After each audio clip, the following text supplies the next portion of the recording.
বন্ধুরা বানাচ্ছি তিনটে কাঁচা মিঠা আম নিয়েছি। এগুলো কিন্তু কাঁচা মিঠা আম, কিন্তু এর থেকেও ভালো হয় যদি তোমরা টক আম নাও।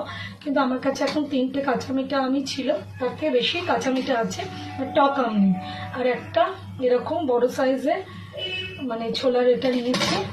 আর এই মিক্সির মধ্যে আমি একটু সর্ষে আর কাঁচা লঙ্কা হাফ মিহি করেছি, খুব মিহি করিনি। বানাচ্ছি আম চাচা, ঠিক আছে। এর মধ্যে কাঁচা লঙ্কাও দিয়ে রেখেছি, আলাদা করে কাঁচা লঙ্কা দিতে হবে না।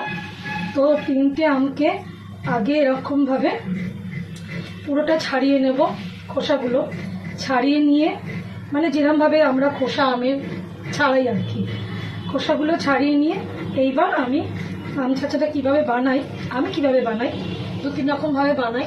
তো আমি কীভাবে বানাই তার মধ্যে একরকম পদ্ধতি তোমাদের দেখাচ্ছি। আমটা ধুয়ে প্রথমে এই তিনটে এর মধ্যে রাখলাম, আমি বটি সরিয়ে দিলাম। এবার আমি নেক্সট স্টেপটা তোমাদের দেখাচ্ছি। এবার আমগুলো এটার সাহায্যে দেখো এরকমভাবে না বসে নেবে। প্রত্যেকটা তিনটে আমকে আমি ধুয়ে রেখেছি। যদি আটি থাকে বেরিয়ে যাবে, আটি না যদি দেখো আটি নেই, তখন আরেকবার আমটাকে বটিতে অর্ধেক করে মাঝখানে এটা বার করে দিতে হবে। এবার বটি নেব, দেখলাম আমটার আটি নেই, তখন আমটাকে অর্ধেক করে মাঝখানের এই অংশটাকে বাদ দিয়ে দেবো। এই যে, নালে তিতকুটে হয়ে যাবে। ওকে, তাহলে এই দুটোকেও দেখে নিই এদের মাঝখানেও আছে কিনা। হ্যাঁ, যথারীতি এদের মাঝখানে আছে, বার করে নিলাম।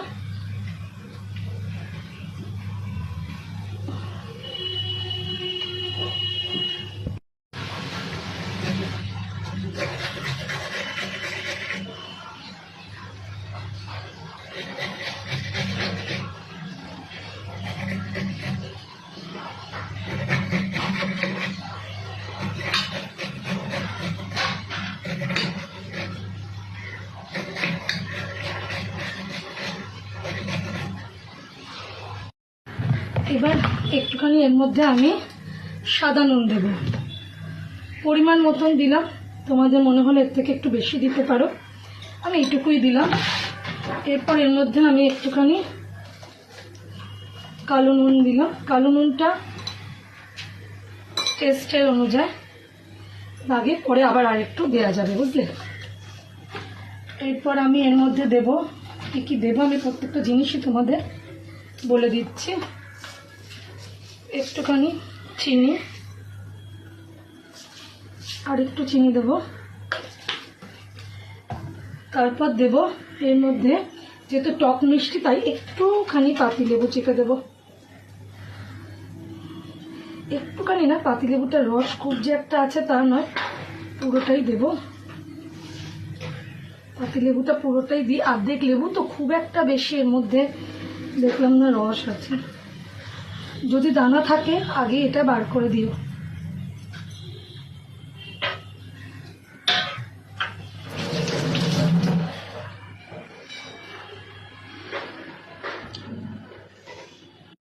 এইবার দেবে একটু সর্ষের তেল, অল্প করে দিও, একটু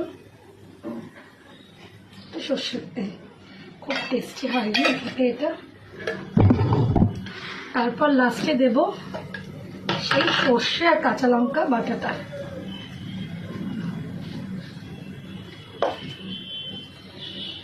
এটা একটুখানি বেশি করে রেখেছি, এতটা লাগবে না এর মধ্যে। মোর বাবা একবার খেয়ে বলবে আরেকবার মাখো, আমি জানি।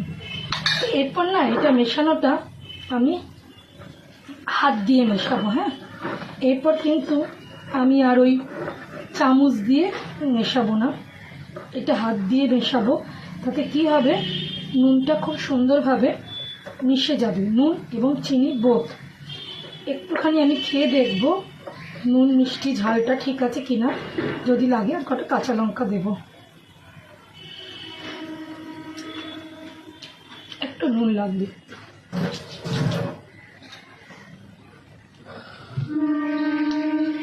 একটু সাদা নুন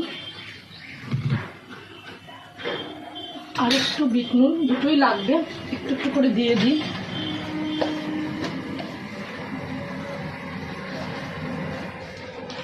আর সর্ষে বাটাটা পুরোটাই লাগবে। এটা টক মিষ্টি আম বলে, এমনি আম হলে না দেখতে হতো না, আরও টেস্ট হতো। এটা আমি মানে খুব বেশি করে বলছি, তার কারণ আমি জানি, তাই জন্য। এইবার আমার হাত না লাগালেও হবে।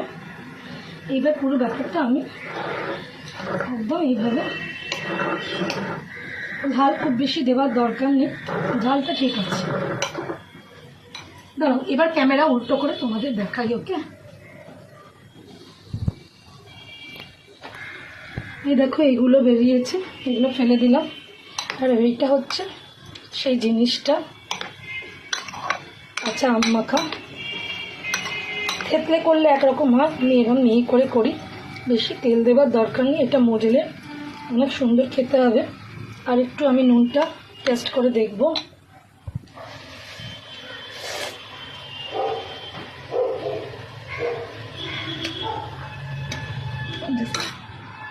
নিজে রান্না করে নিজে করছি না, এটা রান্না নয়, এটা একটা খুব লোভনীয় জিনিস। তো এটা রেডি করা রইল, এটা দুপুরবেলা খাওয়া হবে। তো বন্ধুরা, কেমন লাগলো? ভালো লাগলে একটা লাইক, কমেন্ট, শেয়ার করো। আর এইভাবেই বানিয়ে ফেলো, খুব সহজে হয়ে যাবে কাঁচা মিঠা আম কিংবা শুধু টক আমের আম মাখা। তো টাটা বন্ধুরা।